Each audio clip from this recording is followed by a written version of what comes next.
Oh, apakah ini memang cinta? Selalu berbeda saat menatapnya.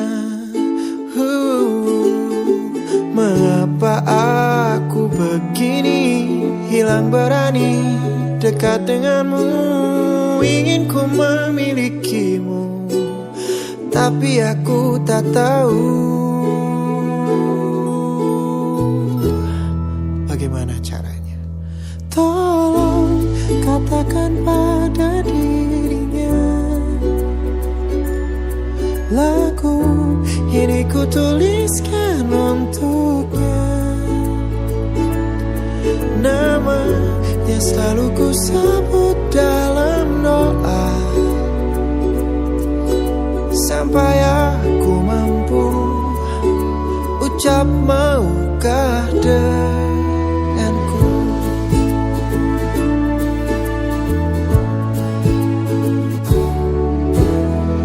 Ku rasa ku sedang jatuh cinta. Assalamualaikum warahmatullahi wabarakatuh.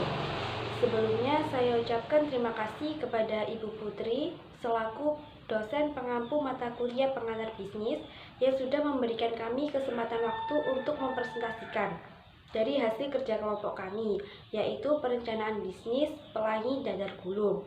Di sini kami dari kelompok 6. Perkenalkan, nama saya Ragil Amalia, NIM 199. Dan tentunya di sini saya tidak sendirian, saya bersama rekan saya. Alasan kami memilih dadar gulung sebagai salah satu bahan usaha kami karena pada saat ini kue dadar gulung sudah mulai menghilang di muka bumi ini. Karena seiring berjalannya waktu, banyak makanan yang sudah menggantikan kue tersebut. Oleh karena itu, dengan adanya peluang yang menjanjikan, kami berencana untuk merancang bisnis pelangi dadar gulung. Kemudian di sini ada data pemilik. Untuk nama pemiliknya adalah Ragil Amalia, jenis kelamin perempuan, tempat tanggal lahir Jombang 9 Mei 2005. Untuk alamat pemilik adalah di Jalan Bulak Timur 1, Kecamatan Mandar Kedungmulyo, Kabupaten Jombang, yang berperan dalam perusahaan sebagai owner. Untuk data perusahaannya sendiri, nama perusahaannya adalah Pelangi Dadar Gulung yang bergerak di usaha kuliner. Kemudian jenis produk adalah dadar gulung. Untuk alamat perusahaan berada di Jalan Ketintang PTT Timur, Kecamatan Gayungan, Surabaya. Untuk nomor teleponnya sendiri adalah 085 8500 48627. Kemudian di sini ada visi dan misi dari perencanaan bisnis kami. Untuk visinya sendiri adalah menciptakan makanan sederhana yang berkualitas serta diminati dan disukai oleh banyak masyarakat yang mengedepankan keterampilan yang unik. Untuk misinya, yang pertama adalah terus melakukan inovasi-inovasi agar lebih menarik untuk diminati oleh banyak masyarakat. Kemudian yang kedua adalah menjaga kualitas produk agar produk tetap menjadi produk yang berkualitas. Kemudian yang ketiga adalah membuat kesenangan oleh para pelanggan. Pada posisi pasar, Pelangi Dadar Gulung merupakan makanan yang bergizi tanpa adanya bahan kimia yang berbahaya. Kami juga berinovasi pada warna dadar gulung yang mempunyai berbagai varian warna dan rasa yang lezat dan memiliki kandungan yang bergizi dan mampu memberikan warna cantik, lezat agar konsumen lebih tertarik. Produk Pelangi Dadar Gulung ini dapat dikonsumsi oleh kaum anak-anak hingga dewasa.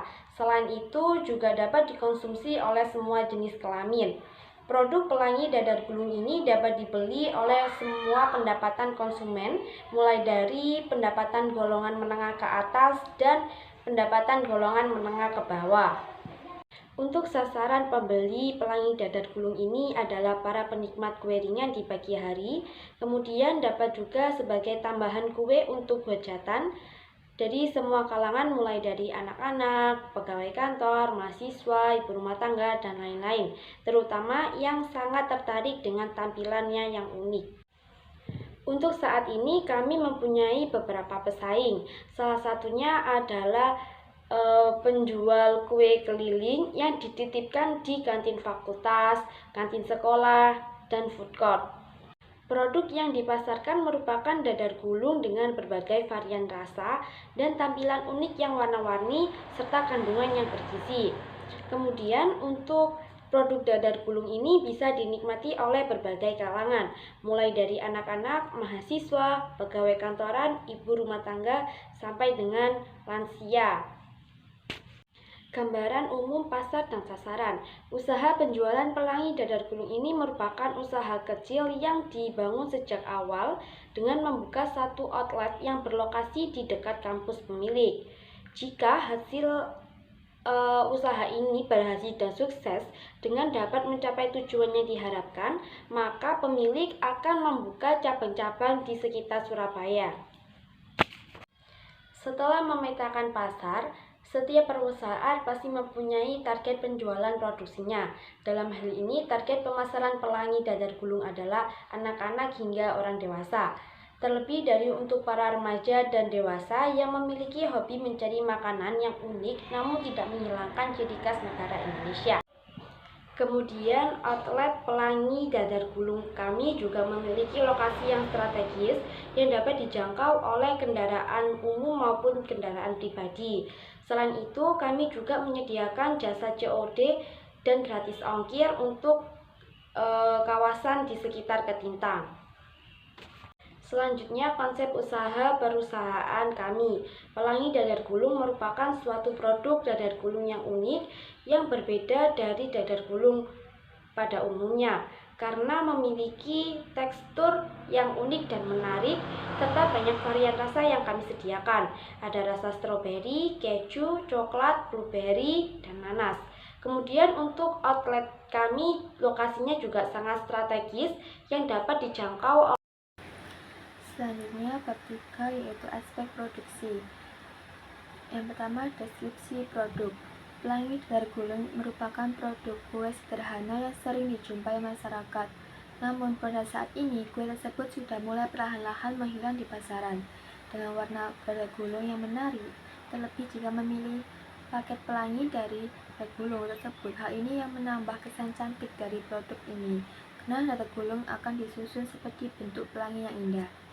Kemudian jenis produk yang ada pada pelangi dadar gulung terdiri dari satu pak dadar gulung atau satu paket pelangi yang terdiri dari warna-warna pelangi seperti merah, kuning, hijau, biru, atau konsumen bisa memesan paket warna pastel. Selanjutnya yaitu kualitas produk. Kualitas produk yang kami berikan sangatlah berkualitas karena bahan-bahan yang digunakan merupakan bahan-bahan alami tanpa mengandung pengawet apapun. Selanjutnya ada komposisi produk.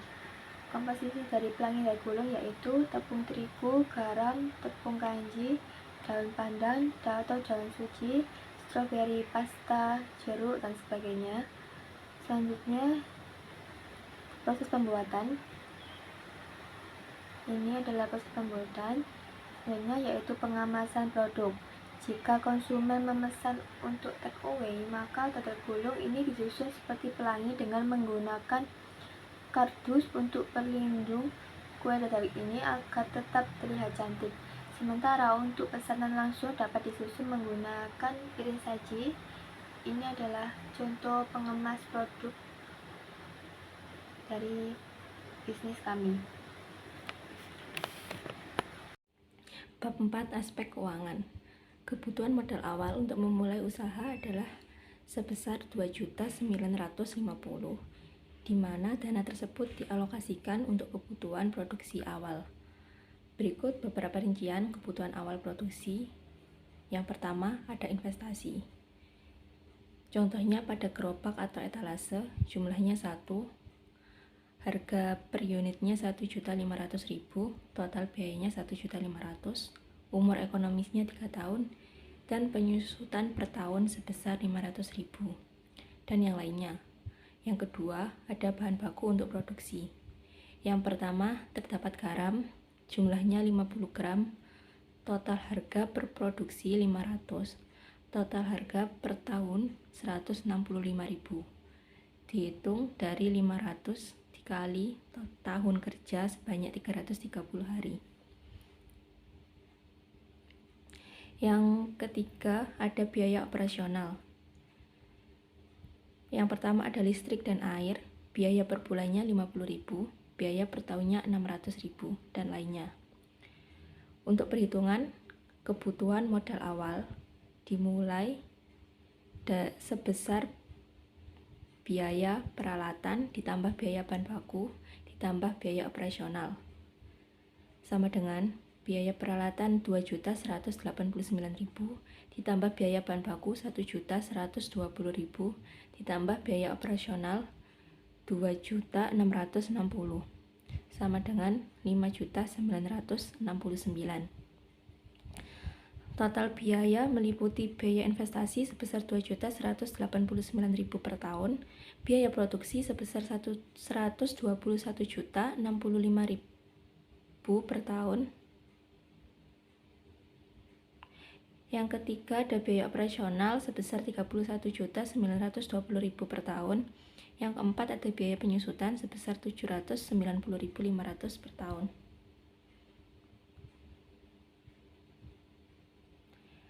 Perhitungan harga pokok produksi atau HPP yaitu yang pertama biaya tetap sama dengan biaya penyusutan ditambah biaya operasional. Biaya penyusutan sebesar 790.500 per tahun ditambah 31.920.000 per tahun, sama dengan 32.710.500. HPP sama dengan biaya tetap ditambah biaya produksi dibagi jumlah produksi. Biaya tetap sebesar 32.710.500 ditambah 121.065.000 dibagi 100 kali 330 hari, sama dengan 153.775.000 dibagi 33.000, sama dengan 4.659.000,84 atau 5.000. Untuk harga jual per unit sama dengan 5.000 dikali 40%, sama dengan 2.000. Jadi 5.000 ditambah 2.000 sama dengan 7.000. Atau harga jualnya sama dengan 7.000 per box. Per box atau per pack. Yang ketiga terdapat analisis RC sama dengan total biaya produksi sama dengan biaya produksi plus biaya operasional, sama dengan biaya produksi sebesar 121.065.000 per tahun ditambah 31.920.000 per tahun, sama dengan 152.985.000 per tahun. Untuk total pendapatan sama dengan HPP dikali jumlah produksi. HPP-nya 7.000 dikali jumlah produksi 33.000 per tahun, sama dengan 231 juta per tahun, atau sama dengan 19.250.000 per bulan. Untuk keuntungan sama dengan total pendapatan dikurangi total biaya produksi. Total pendapatannya sendiri sebesar 231 juta per tahun dikurangi 152.985.000 per tahun, sama dengan 78.015.000 per tahun. Atau keuntungan per bulannya sama dengan 6.502.000 per bulan. Proyeksi laba rugi dalam 1 tahun produksi usaha itu mendapat total pendapatan sejumlah 231 juta dan total biaya produksi sejumlah 152.985.000, lalu mendapatkan laba sejumlah 123.030.000. Lalu ada proyeksi BEP, itu total penjualan 429.000, total biaya variabel 121.065.000, dan total biaya tetap sejumlah 31.920.000, lalu BEP-nya sebesar 66.500.000. Lalu memasuki bab kelima, yaitu aspek organisasi dan manajemen. Yang pertama, rencana organisasi, yaitu Ragil Amelia sebagai ketua, Rosita Dwi Irianti bagian pemasaran, lalu ada Dian Kristinawati bagian produksi, dan yang terakhir Dini Aulia Prinita yaitu bagian keuangan. Lalu yang kedua ada resiko atau hambatan. Selain memiliki peluang usaha, kami juga memiliki resiko yang harus dihadapi dan dicari solusinya.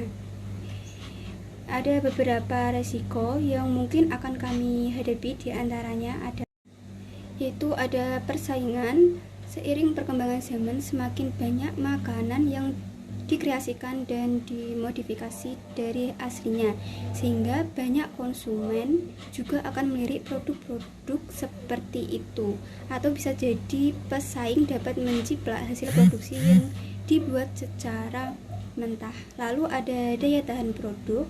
Produk pelangi dadar gulung tidak bersifat tahan lama. Produk ini hanya bertahan 1 hari di suhu ruang dan 3 hari di dalam kulkas. Produk yang kami hasilkan ini tidak menggunakan bahan pengawet, maka dari itu tidak memiliki ketahanan yang cukup lama. Produk yang kami hasilkan tidak tahan lama dikarenakan salah satu bahan yang digunakan ialah santan atau kara. Memasuki bagian yang ketiga, yaitu tindakan alternatif. Tindakan yang akan kami lakukan untuk mengatasi resiko dan hambatan tersebut adalah sebagai berikut. Persaingan. Usaha yang kami lakukan untuk menarik minat konsumen adalah dengan melakukan promosi produk secara berkesinambungan serta membuat produk dengan tampilan menarik dengan berbagai warna sesuai dengan selera konsumen yang diminati pada saat ini. Selain itu, menggunakan hak cipta dari produk yang dihasilkan jika produk ini sudah berhasil. Lalu ada daya tahan produk. Upaya untuk mengatasi hal tersebut adalah bisa memperkirakan berapa jumlah penjualan setiap harinya sehingga produk bisa habis setiap harinya. Lalu keempat, dokumen pendukung. Yang pertama ada surat izin tempat usaha. Surat izin tempat usaha diurus untuk membuktikan tempat usaha yang digunakan sudah diperbolehkan untuk menjalankan bisnis. Yang kedua ada surat izin usaha. Surat izin usaha perdagangan diurus untuk menandakan bahwa pengusaha bisa melaksanakan kegiatan dagangnya. Yang ketiga NPWP, nomor pokok wajib pajak. NPWP menjadi izin usaha yang umum dimiliki oleh pengusaha di Indonesia. NPWP tidak hanya dimiliki oleh pengusaha tapi juga seluruh warga yang telah berpenghasilan sendiri karena wajib membayar pajak. Yang keempat, izin mendirikan bangunan IMB. IMB digunakan untuk pengusaha yang ingin membangun tempat usahanya sendiri dengan memiliki IMB, artinya bangunan atas suatu usaha tersebut. Kelima, surat keterampilan domisili perusahaan SKDP. SKDP adalah surat izin usaha yang menambahkan kejelasan tempat usaha yang dibangun. Surat izin usaha ini berisikan informasi terkait alamat resmi yang menerangkan tempat domisili yang sah dari suatu usaha. Lalu yang terakhir, yang keenam, ada analisis mengenai dampak lingkungan. AMDAL. AMDAL adalah izin usaha yang dikeluarkan untuk mengkaji dampak lingkungan dari sebuah usaha. Namun, izin usaha ini tidak digunakan untuk mengizinkan suatu usaha berdiri jika mempengaruhi lingkungan. Bab keenam yaitu penutup. Di sini memuat tentang kesimpulan dan saran. Kesimpulan, dengan melihat peluang yang ada di pasaran, di mana kue dadar gulung ini sudah mulai hilang perlahan-lahan, saya berinovasi untuk membuat jajanan sederhana khas Indonesia ini bisa dapat terus berkembang di pasaran. Usaha pelangi dadar gulung ini cukup menjanjikan selain dikarenakan peluang pasar yang ada. Penjual dadar gulung belum ada yang berinovasi membuat tampilan dadar gulung ini semakin menarik dengan rasa yang lezat sesuai dengan tren zaman sekarang. Diharapkan bisnis ini bisa bersaing dengan makanan lain dan menjadi suatu tren yang dapat booming di masyarakat. Selain terjangkau harga produknya, serta menjadi makanan yang sehat dan unik bagi masyarakat. Yang terakhir ada saran, dari proposal bisnis ini diharapkan usaha ini dapat berjalan lancar sesuai yang diharapkan dan banyak diminati konsumen. Saran dari saya yaitu dalam berbisnis apapun yang kita miliki harus dapat mempunyai sikap kreativitas dan inovasi yang tinggi, sehingga para konsumen tidak bosan atau jenuh untuk memakan atau memakai produk yang kita buat. Karena untuk zaman sekarang, jikalau kita tidak berkreasi seunik mungkin, kita dapat terkalahkan oleh para pesaing yang sebenarnya setara kemampuannya dengan diri kita. Dalam berbisnis, membuat dadar gulung ini, kita harus mempunyai konsep untuk menarik para konsumen, sehingga banyak konsumen yang mau membeli produk kita. Kita juga harus memperhatikan minat masyarakat untuk mengembangkan produk kita, dan juga kita harus mengingat bahwa pembeli adalah raja, sehingga kita harus ramah pada setiap konsumen. Oleh karena itu, cerdik diperlukan dalam berwirausaha, di mana kita pintar mencari peluang yang menguntungkan di pasaran, sehingga apa yang kita jual dapat menjadi sesuatu hal yang disukai masyarakat.